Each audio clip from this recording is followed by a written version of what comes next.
Welcome back جی ناظرین، آپ کو جو ہے نا وہ اچھا لگ رہا ہوگا. اس وقت بات ہو رہی ہے اس دشت میں ایک شہر تھا. پہلے تو میں آپ کو ذرا تھوڑا سا پڑھ کے سنانا چاہ رہا ہوں. انہوں نے جو انتصاب نام کیا ہے وہ کن کے نام کیا ہے؟ لکھا ہوا ہے اہلیہ کے نام، جن کی شاندار رفاقت میں زندگی کے رنگ بہت گہرے رہے. اب کتنے گہرے رہے جی؟ ان سے پوچھتے ہیں. سر یہ بڑی بات ہے. مطلب میں جو ہے نا بڑے کم شوہروں کو دیکھتا ہوں کہ وہ انتصاب اپنی بیگم کے نام کر دیتے ہیں. ٹھیک ہے، تو یہ جو زندگی کے رنگ گہرے رہے ہیں اس کی ذرا تھوڑی سی وضاحت کریں گے. دیکھ صاحب، یہ ہم جب کالج میں تھے، ہمارے پروفیسر انجم اعظمی صاحب تھے نا، وہی کہتے تھے کہ زندگی کے گہرے رنگ کیا ہوتے ہیں. زندگی تو ہر آدمی گزارتا ہے، لیکن رنگ اگر گہرے ہوں تو زندگی بہت اچھی گزرتی ہے. اصل میں ہم انڈین لوگ ہیں نا، انڈیا اور پاکستان، ہم لوگ بڑے خوش قسمت ہیں، کیونکہ ہمارے یہاں کا جو اناج ہے وہ ذائقے والا ہے، ہمارے پھل میٹھے ہیں، اور ہماری عورتیں جو ہیں وفاشار ہیں. یہ ہمارے ساتھ بہت بڑا پلس ہے. آپ کو یاد ہوگا آج سے 50 برس پہلے ہم نے ایک اپنی بیٹی بیائی تھی، شہزادی ثروت، اردن کے شاہ حسن سے. ان کے بڑے بھائی شاہ حسین نے اس کے بعد 4 شادیاں کی اور ان کی بیویاں ان سے لاکھوں ڈالر تاوان لے کے گئیں. ہماری بیٹی ابھی تک اسی محل میں ہے اور خوش و خرم شاد و آباد ہے. یہ ہمارے لیے بہت بڑے اعزاز کی بات ہے، مگر اس کے پیچھے کوئی بہت بڑا کمال نہیں ہے. بس ان کی والدہ بیگم شائستہ اکرام اللہ کی تربیت تھی. بچی ہماری، اب بچی کیا، ہماری ہم سے سینئر ہے، لیکن بہرحال ہماری تو بیٹی ہوئی پاکستان کی. تو یہ ہمارے یہاں جو ہماری جو خواتین ہیں، بیویاں ہیں، وہ ہمارے لیے سرمایہ حیات ہیں. تو یہ اس کتاب کی، اس سے پہلے کی کتاب کی اور اس کی دونوں کتاب کی تیاری میں ان کا ایکسیلنٹ سپورٹ رہا شروع سے آخر تک. تو اسی لیے میں نے احتساب ان کے نام کیا ہے. بڑا اچھا لگا جی، بڑا اچھا لگا سن کر. اپریشیٹ کرنا چاہیے، یہ بڑا ضروری ہوتا ہے. اصل میں جو ہے ہم اپریشیٹ ہی نہیں کر پاتے. ٹھیک ہے، شکریہ. اگر وہ جو ہے بیوی ہمیں پانی پلا دے تو ہم اس کا جو ہے نا وہ فرض سمجھتے ہیں. ٹھیک ہے، حالانکہ یہ احسان کے زمرے میں آتا ہے. تو بڑی بات ہے. خیر، اگر میں کتاب لکھتا تو میں لکھتا زندگی کے زخم گہرے رہے.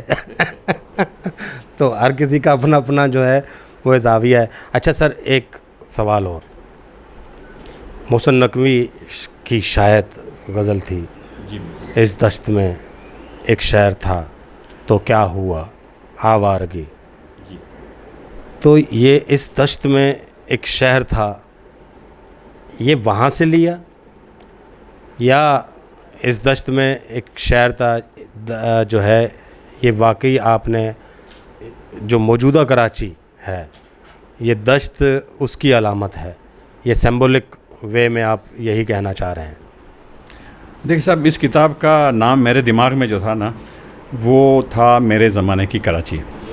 اس کی وجہ یہ ہے کہ میں نے پڑھنا اور لکھنا دونوں جو سیکھا نا، وہ ملا واحدی سے سیکھا. ملا واحدی کی کتاب بہت مشہور ہے، میرے زمانے کی دلی. تو ملا واحدی ٹکسالی میں لکھتے تھے. ہم نے ان سے بہت حظ لیا، بہت زیادہ فائدہ اٹھایا. یہ ان کے ہمارے روحانی استاد ایک طرح سے. تو اسی لیے میں نے اپنی کتاب کا نام میرے زمانے کی کراچی رکھا تھا. لیکن دوستوں نے کہا بھئی میرے زمانے کا کراچی ہوگا، اور اس پر ایک ایسی بحث چلی کہ مجھے عقیل عباس جعفری صاحب نے کہا کہ بھئی آپ جو ہے وہ اس کو بحث سے آؤٹ ہو جائیں. اور چونکہ کراچی اس وقت کراچی جو ہے وہ کراچی بہرحال نہیں ہے جو آج سے 50 سال پہلے تھا. اس کا چہرہ بہرحال متاثر تو ہوا ہے. تو پھر اس کا وہ نام رکھا جائے. تو اس لیے انہوں نے یہ تجویز کیا تھا نام عقیل عباس جعفری صاحب نے، اور وہ محسن نقوی صاحب کی غزل سے ہی لیا تھا انہوں نے. جی دشت واقعی. میں ہمارے CEO ہیں بٹ صاحب، میں نے کہا بٹ صاحب جو ہے وہ ان کی کتاب، تو انہوں نے مجھ سے پوچھا کہ وہ کتاب کا نام کیا ہے اقبال صاحب کی. میں نے کہا جی وہ اس دشت میں ایک شہر تھا. وہ ایک دم سے چونک گئے، یار کیا جو ہے نا نام رکھا ہوا ہے، یہ تو واقعی اب دشت بن گیا ہے یہ جو شہر ہے. تو خیر، مطلب اچھا نام ہے. میرے زمانے کی کراچی، وہ بالکل میں اس کا گواہ ہوں. بڑی بحث چلی اس پہ، اور میں تو بالکل اقبال رحمان صاحب کے ساتھ جو ہے نا وہ متفق تھا. ہر کسی کو نام رکھنے کا، ہر کسی کو اپنے انگ میں وہ نام رکھے یا اپنے انداز میں رکھے، تو وہ اس کا تھا. لیکن بہرحال یہ عقیل عباس جعفری صاحب نے تو جو ہے بڑا بہترین نام دیا. اور یہ یادگار نام ہوگا اور رہے گا میرے خیال میں. اچھا سر، اس میں آپ نے بہت سارے باب باندھے، بہت سارے علاقوں کا ذکر کیا.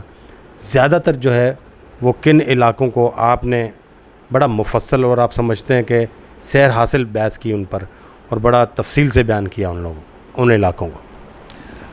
دیکھیے صاحب، ہمارا جو کاروبار ہے وہ کھارا در میں ہے، تو صبح سے شام وہیں گزرتی ہے. اور آج اس بات کو بھی 50 برس سے ہم کھارا در میں صبح گزارتے ہیں، شام ہماری گزرتی تھی ہم جہاں رہتے تھے جمشید روڈ پر عامل کالونی میں. تو یہ دونوں علاقے زیادہ تفصیل سے لکھے ہیں. اب کھارا در سے چلتے ہیں تو پرانے علاقے آ جاتے ہیں، لی مارکیٹ، نیپیر روڈ پہ لوگ قلم اٹھاتے ہوئے ڈرتے ہیں، جھجکتے ہیں. ہم نے لکھ ڈالا ہے اس لیے کہ ہم نے جو کچھ دیکھا تھا وہی لکھا ہے. اور میرے کزن نے مجھ سے پوچھا بھی تھا کہ اقبال صاحب وہاں جاتے کب تھے، ہمیں تو پتہ ہی نہیں ہے. تو بہرحال یہ ہے. میکلر روڈ ہے، رنچھوڑ لائن، کیونکہ رنچھوڑ لائن میں امی کی انگلی تھام کر جاتے تھے. اور رنچھوڑ لائن سے بہت انسیت اس لیے ہے کہ وہاں یہ محبت کی سرزمین ہے. یہاں میں جب بچہ ہو کے جاتا تھا تو لوگ مجھے بچہ سمجھ کے شفقت کرتے تھے. بعد میں جب اپنے بچوں کو لے کے جاتا تھا تو لوگ مجھے، کتنے سبزی والے مجھے ابا کہتے تھے، ابا اور کیا دوں، ابا اور کیا دوں. تو بہرحال وہ سارے علاقے میں نے لکھے ہیں اور جو کچھ دیکھا ہے وہی لکھا ہے. تو اس علاقے کے جو رہنے والے اس کو پڑھتے ہیں تو بہت خوش ہوتے ہیں، کہتے ہیں یار آپ نے ہمارے دل کی آواز لکھ دی. تو بس یہ ایک کوشش ہے، اس کو ہم ایک مطلب کھارا در، رنچھوڑ لائن اور کون سا علاقہ آپ نے بتایا تیسرا؟ Mackler road. یہ ان پہ بڑی سیر حاصل گفتگو ہوئی ہے. اچھا، اس کے علاوہ بھی ہر جگہ پہ، لیکن وہاں جا کے ہمیں اسٹڈی کرنی پڑی نا. جیسے ہم صدر میں گوونس کے بارے میں لکھا ہے تو گوونس کی اسٹڈی کرنی پڑی. تو لیکن وہ گوونس نے بھی بڑے اچھے انٹرویو دے، بہت اچھی، ہمیں بہت سیر حاصل گفتگو ہوئی، بہت کچھ بتایا. لیکن وہ علاقے ایسے تھے جو اتنا ڈیپلی دیکھے ہوئے نہیں تھے. یہ تو ہمارے اپنے علاقے ہیں نا، رنچھوڑ لائن یا کھارا در جو کچھ بھی ہیں. اور اس کے علاوہ شاہراہ فیصل ہے، ہم بزرٹا لائن میں گئے تھے. وہاں کے جو تقسیم کے وقت سے لوگ وہاں آباد ہیں، انہوں نے جو وہاں کی باتیں بتائیں، جو دلچسپ باتیں تھیں، جس انداز میں بتائیں، تو یہ ساری باتیں وہ بھی اپنی جگہ اہمیت رکھتی ہیں. لیکن ظاہر کہ جو آپ نے جہاں خود رہ کر جو لکھا ہے اس کی تو بات ہی الگ ہوتی ہے. اچھا، یہ انٹرویو آپ کرتے رہے اس کتاب کو لکھنے کے دوران، بہت سارے لوگوں سے ملے، کوئی ایسا بندہ ملا جس نے آپ کو مطلب حیران کر دیا؟ آپ نے کتابیں بھی پڑھی ہیں ماشاءاللہ، بہت سارے جو ہے وہ اہل علم آپ کے جو ہے نا وہ دوست احباب بھی ہیں، لیکن اس نے جو کوئی تاریخ ایسی بیان کر دی یا کوئی ایسی بات کر دی جس سے آپ چونک گئے کہ یار یہ اس بندے نے تو واقعی اس زاویے سے ہم نے سوچا نہیں تھا تو اس بندے نے بیان کیا. کوئی ایسا جو ہے نا واقعہ اگر آپ کو یاد ہو تو ہمارے جو ہے نا وہ ناظرین سے شیئر کریں. دیکھیں، ہم سولجر بازار کے جب دورے پر تھے تو اس وقت ایک صاحب ملے. وہ جب ان کو پتہ چلا میں کتاب لکھ رہا ہوں تو انہوں نے ایسی باتیں بتانی شروع کر دی کہ یہاں کون کون لوگ رہتے تھے، کس طرح کے لوگ. اب اس وقت وہ کہاں ہیں، کوئی دبئی میں ہے، کوئی کلفٹن میں، کوئی کیا ہے. تو وہ میرے لیے بھی بڑے اچھے ہیں. حالانکہ ہم جمشید روڈ پہ تھے، سولجر بازار ہر ہفتے جاتے تھے، لیکن مجھے نہیں پتا تھا کہ یہاں ایسی ہستیاں اور ایسی شخصیات رہتی ہیں. ایک یہ بات تھی. ایک دفعہ میں یہ جو بورا پیر ہے نا علاقہ، تو میں یہاں آپ کے نکل روڈ پہ جو بوری لوگ ہیں ان سے میں نے پوچھا ایک صاحب سے کہ بھائی یہ بورا پیر کیا ہے. انہوں نے کہا بھی ایک صاحب آ رہے ہیں بڑی عمر کے، بتائیں. وہ آئے تو وہ آنے کے ساتھ باتیں کر رہے تھے کہ میں کل ایک دعوت میں گیا تھا، وہاں 30 ڈشیں تھیں، میں اس میں سے 28 کھا سکا، 2 رہ گئی میری. اب مجھے دماغ میں خیال آیا کہ یار یہ کیا بتائیں گے بورا پیر کے بارے میں. تو میں نے ان سے پوچھا کہ جب انہوں نے مجھ سے کہا تو میں نے ان سے پوچھا کہ بورا پیر کون تھے. تو مجھے کہنے لگے کہ تم نے یہ کھوڑی گارڈن ہے نا، اس کے سامنے اس کی دکان ہے مفدل کی، اس کے والد کے پاس چلے جاؤ، اس سے بھی تمہاری طرح اس طرح کی پنچایتیں بہت ہیں، جاؤ اس سے پوچھ لو. تو مطلب بجائے تو انہوں نے مجھے ایک دم سے ڈیگریڈ کر دیا کہ تم کیا یہ کام کر رہے ہو. تو بہرحال ٹھیک ہے، ان کو اپنی بات کہنے کا حق تھا. مطلب ایسے لوگ بھی ملے آپ کو. اچھا، آپ کو ایسا لگا کہ اگر عام لوگوں میں بھی لکھنے کا ہنر آ جائے تو تاریخ بڑی جامع انداز میں سامنے آ سکتی ہے؟ ارے بھائی، عام لوگوں کے اندر تو لکھنے کا اتنا ہنر ہے، لکھنے کے کیا ہر چیز کا ہنر ہے. پروجیکٹ کرنے کی ضرورت ہے. ہمارے نوجوان تو ہیرا ہیں، ہیرا. لکھنا پڑھنا اگر آپ کو تھوڑی سی ٹریننگ دیں نا، تھوڑی سی، تو خوش ہو جاتے ہیں. ایک لڑکا تھا میرے سامنے، جرسی پہنی ہوئی تھی، اس کے اوپر لکھا ہوا تھا کہ اربن. میں اس کا بیٹا اربن کا کیا مطلب ہوتا ہے؟ کہنے لگا انکل مجھے پتہ نہیں ہے. پھر میں نے اس کو سمجھا اربن کا مطلب ہوتا ہے شہری. تم شہری بچے ہو، تم نے کہنے لگا یار میں نے آج تک، میں نے کہا پڑھا کرو. اور اگر کوئی دیکھو میں نے کہا اس کے اوپر ریسکل لکھا ہوتا پھر اس کا مطلب ہوتا کم نسل. تو تم ذرا پہلے ڈکشنری میں مطلب دیکھ لیا کرو. تو ہوتا ہے اس طرح. تو لڑکے تو ہمارے نوجوان، ان کی تربیت اگر کی جائے نا تو میں کہتا ہوں کہ یہ ہم جاپان ہمارے سامنے کچھ بھی نہیں ہے. جی، تربیت کی کہیں نہ کہیں کمی ہے، ٹیلنٹ بہت ہے. تو یہ اقبال صاحب کا جو ہے وہ کہنا ہے. اچھا سر، آپ نے تو بہت سارے باب، یہ کتاب تو مطلب جب ہم پڑھیں گے تو پتہ چلے گا کہ اس کے اندر آپ نے کیا کیا چیزیں بیان کی ہیں. میں ہمیشہ اپنے پروگرام میں تعلیم پر ضرور ڈسکس کرتا ہوں. تو آپ نے تعلیمی حوالے سے آپ کی کیا ریسرچ رہی کہ کن کمیونٹیز نے جو ہے نا یہاں پر تعلیمی حوالے سے بہت زیادہ کام کیا، جس کو ہمیشہ اپریشیٹ کرنا چاہیے اور آپ نے بھی کیا؟ ہمارے شہر میں سب سے بڑا جو ہم پر احسان ہے کرسچن کمیونٹی کا ہے. ان لوگوں نے جو اسکول بنایا ہے، اس کا جو اسٹینڈرڈ رکھا، تو دیکھیں ہماری جو اولڈ لیڈرشپ جتنی بھی ہے سب وہیں کی پڑی ہوئی ہے. اس کے بعد جب پاکستان بن گیا تو ہمارے جو حبیب گروپ ہے، دیکھیں ہماری میمن برادری نے بھی تعلیمی ادارے قائم کیے، مگر ان کا لیول اس درجے کا نہیں تھا. بس یہ کہ تعلیم دی انہوں نے، اتنا کیا. جیسے قریشی صاحب نے اسلامیہ کالج کھولا، انہوں نے بھی یہ کہا کہ بھئی اچھے جینیس بچے کو تو سب پڑھاتے ہیں، لچے لفنگے کو پڑھانا ہے نا، یہ اصل کام ہے. تو انہوں نے پڑھایا. لیکن حبیب سیٹھ نے جو ہے یہ حبیب پبلک اسکول اور اس طرح کے جو اسکول کھولے انہوں نے، تو یہ واقعتاً انہوں نے کرسچنس کے مقابلے میں اپنا اسکول اسٹیبلش کیا. اور اسی طرح سے ہمارے داؤد سیٹھ نے جو داؤد انجینئرنگ کالج کھولا. دیکھیں داؤد سیٹھ نے اس میں، حالانکہ وہ رکھ سکتے تھے جس طرح NAD کالج ہے تو اس میں 3 سیٹیں پارسیوں کے لیے مخصوص ہیں ہمیشہ کے لیے، تو داؤد سیٹھ بھی رکھ سکتے تھے کہ اس میں 10 سیٹیں میمنوں کی ہوں گی. لیکن انہوں نے کہا نہیں، ان کا ٹوٹل میرٹ احمد داؤد سیٹھ جو تھے، مجھے پتہ ہے جب وہ داؤد سینٹر میں آتے تھے تو لائن میں لگتے تھے، کہتے ان سے کہتے سیٹھ آ گئے ہیں، بولے نو ڈسپلن. تو اس طرح کے جو لوگ تھے نا ہمارے، انہوں نے ایسے لوگوں کا بہت زیادہ کنٹریبیوشن ہے. اگر یہ لوگ، ایسے لوگ اب بھی ہیں، ان کو وہی پروجیکشن نہیں ملتی، یا آئی ایم ویری سوری کہ بہت زیادہ ہوشیاری کرتے تو پرچی آ جاتی ہے. تو پھر اس کے لیے اب ہر آدمی پیچھے ہٹا ہوا ہے. اچھا اقبال صاحب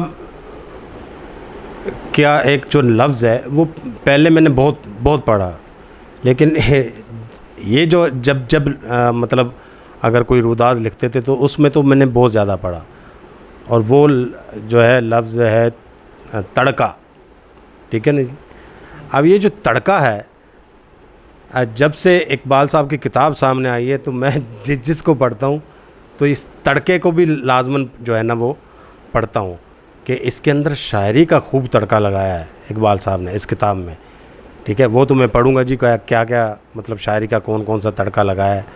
تو یہ شعوری مطلب کوشش تھی کہ شعر اس کے اندر ڈالنے ہیں، یا حالات و واقعات کے تسلسل میں شعر بھی جو ہے وہ اسی طرح جو ہے وہ کہتے ہیں کہ وہ آپ کے وجدان میں آتا گیا اور آپ لکھتے گئے؟ ایگزیکٹلی شعر کوئی باقاعدہ سے تو نہیں لکھا جاتا. شعر کیا ہے، ایک پورے مضمون کو کوزے میں بند کرنا ہے. تو وہ تو ہمارے پروفیسر انجم اعظمی صاحب ہمیں یہی بتاتے تھے کہ نثر کے 10 صفحے کالے کر لو اور ایک شعر کہہ دو. تو انجم اعظمی صاحب کا ایک شعر سناتا ہوں آپ کو میں. رب تجھ سے تھا کامیاب بہت، دل کو ہونا پڑا خراب بہت، ہاں چھلکتی تھی جام سے باہر، میرے حصے کی تھی شراب بہت. واہ واہ واہ. وصل کا قصہ مختصر یہ ہے، رات آئی تھی بے حجاب بہت. واہ واہ واہ واہ واہ واہ. وصل کا قصہ مختصر یہ ہے، رات آئی تھی بے حجاب بہت. کمال ہے جی. دیکھیں یہ مطلب یہ شعوری تڑکا نہیں تھا، یہ واقعات اور حالات کے تسلسل کے ساتھ ہی جو ہے نا. ویسے کون سے شاعر آپ کو زیادہ پسند ہیں؟ پرسنلی مجھے جوش پسند ہے، کیونکہ وہ انقلاب کی بات کرتے ہیں. تو آپ مطلب انقلابی قسم کے بندے ہو، لیکن باتوں سے تو آپ کے جو ہے نا وہ گاندھی کے فلسفے سے آپ متاثر لگتے ہیں.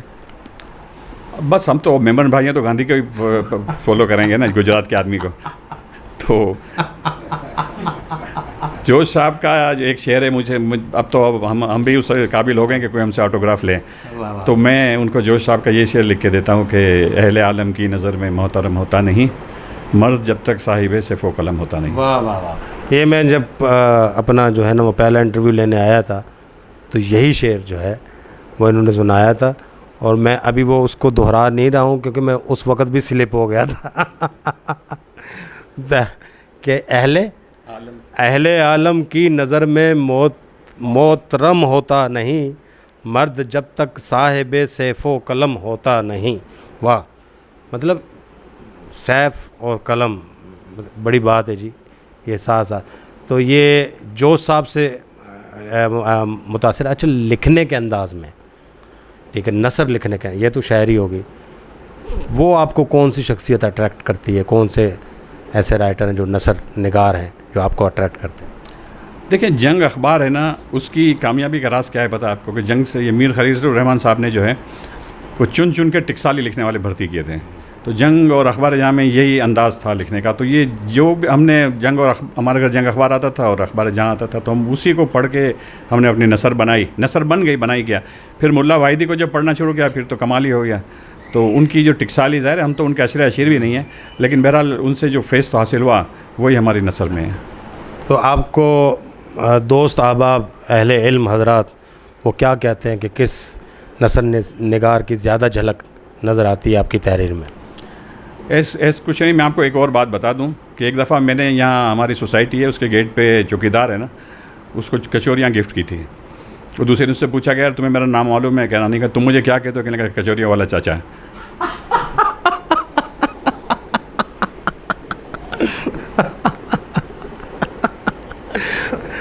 یہ ہیں جی اقبال بھائی. تو یہ کہہ کے جو ہے نا وہ ساتھ ساتھ چلتے رہیں گے. ٹائم ہو گیا ہے، مجھے اشارہ کیا جا رہا ہے، تو میسیج لے لیتے ہیں. سر لکھنے والے، ایک تو آپ کو یہ کریڈٹ جاتا ہے، I salute you, really salute you, کہ آپ کے جو گروپ ہے، جو آپ نے فیس بک گروپ، میں نے دیکھا ہے، میں نے اپنی آنکھوں سے، میں اس کا چشمدید گواہ ہوں کہ بہت سارے لوگ جو ہے نوجوان وہ اس میں آئے. پہلے وہ صرف تبصرے کرتے تھے، ہلکا پھلکا انہوں نے تبصرہ کیا، پھر ان کو لائکس وہاں پر ملنے لگی، تو پھر انہوں نے باقاعدہ پوسٹ کرنی شروع کر دی، چھوٹی موٹی پوسٹ، پھر زیادہ لائکس، پھر وہ پوری ایک مطلب آپ ایک کتھا اور کہانی اور تبصرے اس پر آنے لگے. تو یہ ایک پلیٹ فارم ان کو آپ نے دیا نوجوانوں کو، یہ بڑی بات ہے. ان نئے لکھنے والے نوجوانوں کے لیے مطلب آپ کا کیا میسیج ہوگا؟ دیکھیں لکھنے والے جس کے اندر صلاحیت ہوگی وہ تو لکھے گا. اصل جو چیز ہے نا، میں اب بھی بار بار بات کرتا ہوں تربیت کی. آج کل ایک جملہ کہا جاتا ہے، یار آج کل کی نئی نسل نہیں مانتی. ہمارے کالج کے پرنسپل تھے پروفیسر نواب عالم فاروقی صاحب، وہ کہتے تھے نئی نسل کیا، اس کا باپ بھی مانے گا، منانے والا ہونا چاہیے. تو میرا یہ اتنا سا گروپ ہے، اس میں 10,000 لوگ ہیں، زیادہ تر نوجوان ہیں. میں جب گروپ میں ان کو ڈانٹتا ہوں تو میری سن لیتے ہیں. کیوں سنتے ہیں؟ کہ ان کو شوق ہے تربیت کا، کہ کوئی بڑا ہم کو ڈانٹے. یہاں ڈانٹتے ہی نہیں ہیں بڑے. میرا مشہور وہ ہے کہ میں کوئی لڑکا غلط کہتا ہے، میں اس کے تو دیوار کی طرف منہ کر کے کھڑے ہو جاؤ. تو کتنے لوگ مجھ سے پہلے سے کہتے ہیں سر ہم نے دیوار کی طرف منہ کر لیا، ہم ڈانٹ لیجیے. تو اتنے اچھے ہمارے نوجوان ہیں یار، ان سے کام لیں آپ، ان کی تربیت کریں. ان کو جو آپ سکھائیں گے سیکھے گا. اگر وہ لکڑی آری چلانا جانتا ہے تو اس کو آپ بڑی بنا دو، بہترین کاریگر بنے گا. لکھنا جانتا ہے تو آپ اس کی تربیت کرو، بہترین لکھے گا. تو آپ ان سے کام لیں، مطلب کام لینا جو یہ ہماری ذمہ داری ہے کہ ہم ان سے کام لیں گا. ہم اگر کام نہیں لے رہے ہیں تو اس کی بھی پکڑ ہوگی. یہ ہے. میں نے ایک مرتبہ جو ہے نا وہ کوئی ایسے ہی تبصرہ کیا تھا، شروع کی بات ہے، شروع میں تو وہ کوئی تبصرہ اچھا لکھا گیا. تو اقبال صاحب نے، مجھے یاد ہے، عمران جنانی صاحب کو مخاطب کر کے کہا اس کو لے جائیں پھر وہاں پہ. اب میں سوچ رہا تھا میرے ساتھ پتہ نہیں کیا ہونے والا ہے، لیکن وہاں پر جا کر پتہ چلا وہ کھانا پلانے کی. تو آپ کی تو جو ہے نا وہ کیا کہتے ہیں کہ آپ کے غصے میں اتنا پیار ہے، آپ کا پیار کیا ہوگا؟ یہ آپ کی ذرا نوازی ہے. اور یہ میں کہتا ہوں کہ ہمارے معاشرے میں اتنا ادب ہے، اتنا رسپیکٹ ہے ایک دوسرے کا، ہم اس کو زیادہ سے زیادہ استعمال کریں اور اس کو انجوائے کریں، بس یہی ہے. ناظرین، یہ تھے ہمارے جو ہے وہ اقبال بھائی، ہم ان کو کہتے ہیں اقبال اے رحمان مانڈویہ صاحب. آپ نے انٹرویو دیکھا. مجھے جو ان سے میں جب بھی آتا ہوں مجھے پازیٹیوٹی ملتی ہے، انرجی ملتی ہے. میں نے ان کو کبھی نیگیٹو دیکھا ہی نہیں ہے. کوئی ایسی بات بھی سنائیں گے ایسے لگتا ہے جیسے وہ کسی کے خلاف جا رہی ہے، لیکن اس کے اندر بھی اچھائی کا پہلو ڈھونڈ کر وہ سامنے لانا. آپ نے گفتگو سے محسوس کیا ہوگا، اگر نہیں تو پیچھے جا کے ریوائنڈ کیجئے گا، کئی جگہ پر آپ کو یہ چیز نظر آئے گی. یہ جو مثبت پن ہے ان کی شخصیت کا، یہ آپ کو سامنے ضرورت ہے. ہمارے تمام جو ہے وہ شعراء حضرات کو، ادیبوں کو، دانشوروں کو اس مثبت پن کی. اگر وہ مثبت نہیں ہوں گے تو یہ جو مثبت پن ہے یہ آگے ڈیلیور نہیں ہوگا. یہ جو پازیٹیوٹی ہے یہ آگے ڈیلیور نہیں ہوگی. تو پازیٹیوٹی کو آگے ڈیلیور کرنے کے لیے ان کو خود پازیٹیو جو ہے نہ ہونا شروع ہوگا. سر بہت زیادہ شکریہ آپ کے ٹائم کا، میں بہت زیادہ مشکور ہوں سلامتی نیوز کی جانب سے. آپ کی سرنوں سے میں نوازی پر میں آپ کا مشکور ہوں. بہت اچھا آپ نے کیا، میرے خیالات آگے تک پہنچانے کے لیے آپ نے جو ہے میری مدد کی. میں آپ کا اور آپ کے ادارے کا سپاسگزار ہوں.